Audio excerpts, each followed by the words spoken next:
Kumusta mga kaibigan? Nasa Velor channel kayo. Ngayon, ipapakita ko paano maglaro ng Roblox sa dalawang account ng sabay. Para dito, buksan natin ang Roblox player. Habang naglo-load, punta tayo sa start at itype ang store. Buksan natin ang Microsoft Store. Ayun. Dito, itype natin Roblox. Puntahan natin ito, i-download at buksan.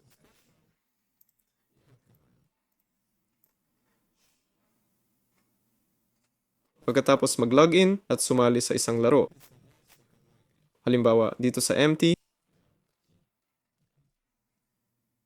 pumasok tayo at nandito rin si empty.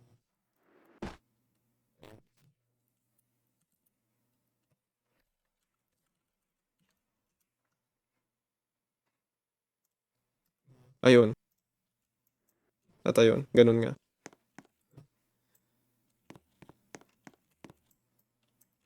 Yun lang yun. Ako si Velor. Paalam sa lahat.